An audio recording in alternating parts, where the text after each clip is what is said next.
Shalom, saudara-saudari yang terkasih. Bertemu kembali bersama saya, Romo Irvantinus Tarigan, dalam renungan kitab suci kita pada hari ini, Rabu 2 April tahun 2025. Hari ini adalah pekan keempat dalam masa Prapaskah.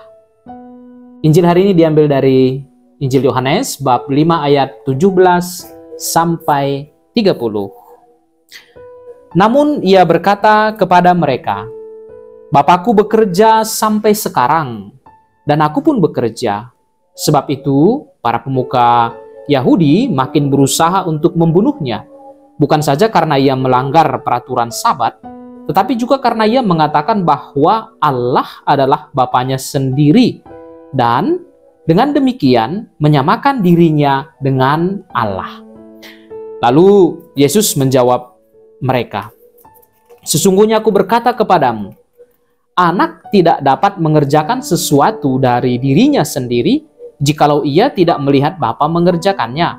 Sebab apa yang dikerjakan Bapa, itu juga yang dikerjakan anak. Sebab Bapa mengasihi anak dan ia menunjukkan kepadanya segala sesuatu yang dikerjakannya sendiri. Bahkan ia akan menunjukkan kepadanya pekerjaan-pekerjaan yang lebih besar lagi daripada pekerjaan-pekerjaan itu. Sehingga kamu menjadi heran.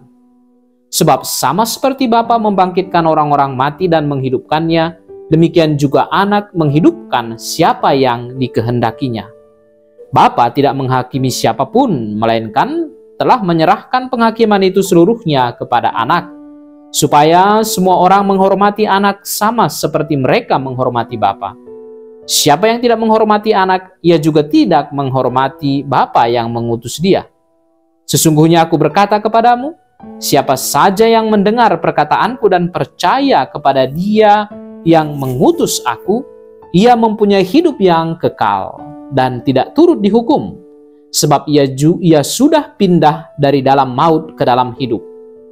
Sesungguhnya aku berkata kepadamu, saatnya akan datang dan sudah tiba sekarang bahwa orang-orang mati akan mendengar suara Anak Allah, dan mereka yang mendengarnya akan hidup. Sebab sama seperti Bapa mempunyai hidup dalam dirinya sendiri, demikian juga diberikannya anak mempunyai hidup dalam dirinya sendiri. Ia telah memberikan kuasa kepadanya untuk menghakimi, karena ia adalah anak manusia.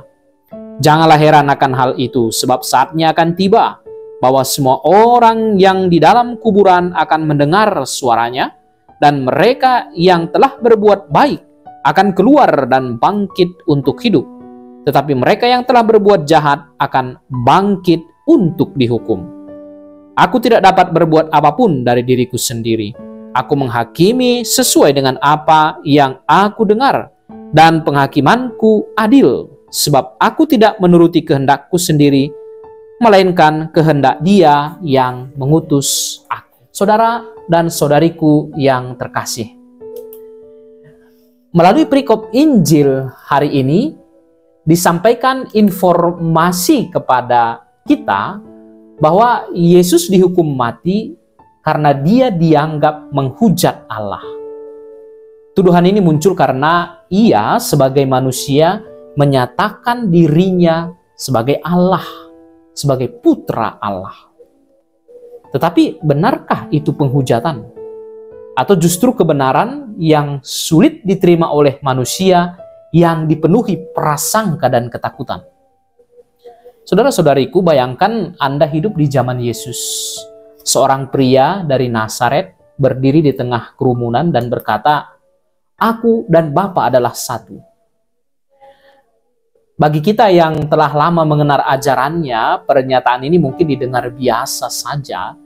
Tetapi bagi orang Yahudi saat itu, pernyataan Yesus itu adalah klaim yang mengejutkan, bahkan mengancam. Orang-orang Yahudi memahami Allah sebagai Bapa, tetapi dalam arti simbolis. Bapa Abraham, Bapa Musa, Bapa bagi bangsa pilihannya. Allah adalah sosok yang jauh, transenden, yang agung. Tidak seorang pun berani menyatakan bahwa dirinya benar-benar putra Allah dalam arti yang sesungguhnya. Lalu datanglah Yesus, mengubah cara pikir itu. Yesus tidak hanya mengajarkan bahwa Allah adalah Bapa, tetapi juga menunjukkan bahwa hubungannya dengan Bapa adalah unik. Ia berbicara kepada Allah dengan keintiman yang luar biasa, menyebut Allah sebagai Abba, seperti berbicara kepada seorang ayah yang penuh kasih. Ini adalah sesuatu yang radikal bagi masyarakat Yahudi pada saat itu. Mereka tidak bisa menerima bahwa seseorang bisa memiliki hubungan sedekat itu dengan Allah. Saudara-saudari, reaksi keras terhadap Yesus bukan sekadar persoalan teologi, tetapi juga ada sesuatu yang lain di balik itu. Tetapi juga di situ ada kecemburuan. Seperti Kain yang iri pada Habel, manusia sering merasa terancam ketika melihat orang lain mendapatkan lebih dalam pengakuan, lebih dekat dengan seseorang yang lain, atau mungkin karena memperoleh kasih yang lebih besar. Kecemburuan. Hal inilah yang terjadi dengan para pemuka agama Yahudi juga. Mereka bukan hanya terganggu oleh ajaran Yesus, tetapi juga oleh hubungannya yang begitu erat dengan Allah. Ketika Yesus menghadirkan Allah sebagai Bapa yang penuh kasih, bukan sekadar hukum dan aturan, mereka sepertinya kehilangan otoritas. Mereka takut posisi mereka tergeser, takut kehilangan kendali. Dan saudara-saudariku, bukankah ini juga sering terjadi di sekitar kita? Di tempat kerja, kita gelisah saat rekan mendapat promosi lebih dahulu. Di media sosial, kita merasa tertinggal melihat kehidupan orang lain yang tampak lebih sukses atau lebih dihargai. Bahkan dalam komunitas-komunitas rohani, komunitas religius, kita bisa iri melihat orang lain yang tampaknya lebih dekat dengan Tuhan. Kecemburuan memang membutakan. Para pemuka agama melihat Yesus memiliki hubungan yang begitu akrab, begitu intim dengan Allah, sesuatu yang mereka sendiri tidak rasakan. Namun saudara-saudariku, alih-alih membuka hati untuk belajar, mereka justru memilih menyingkirkan Yesus. Inilah sifat dasar iri hati.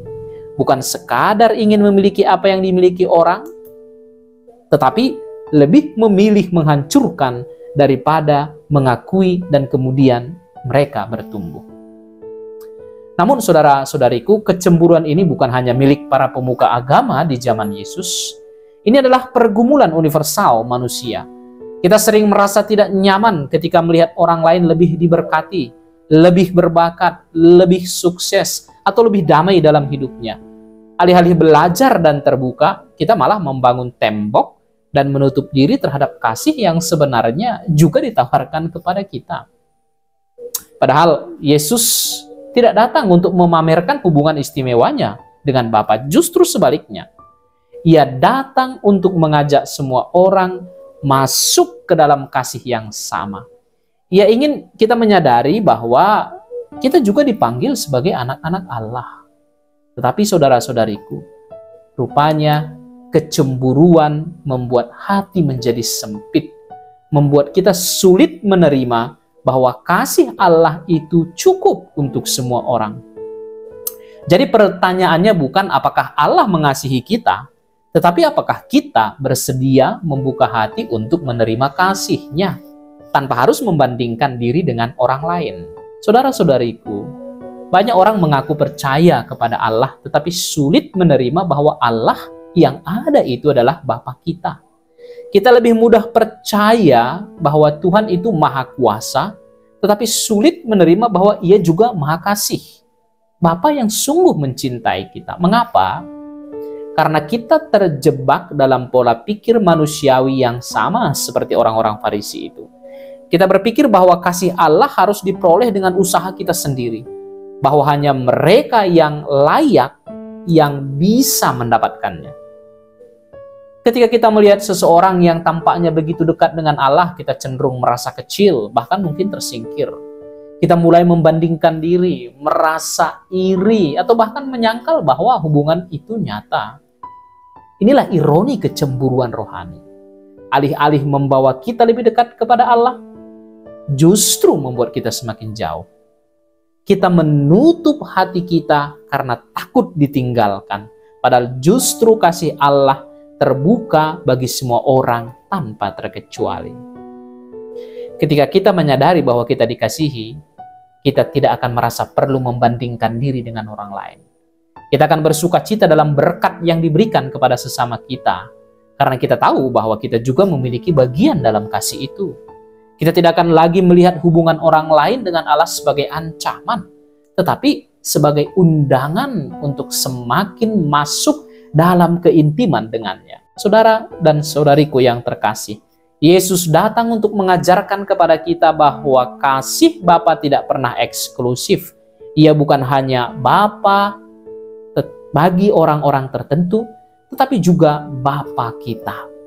Jika kita sungguh memahami hal ini, maka hidup kita akan berubah. Kita tidak akan lagi hidup dalam ketakutan atau cemburu, tetapi dalam kepastian bahwa kita adalah anak-anak yang dikasihi. Saudara-saudari, pertanyaannya, apakah kita siap menerima kasih itu? Atau seperti banyak orang di zaman Yesus, kita justru menolaknya karena kecemburuan yang menguasai hati. Semoga Tuhan memberkati kita. Amin.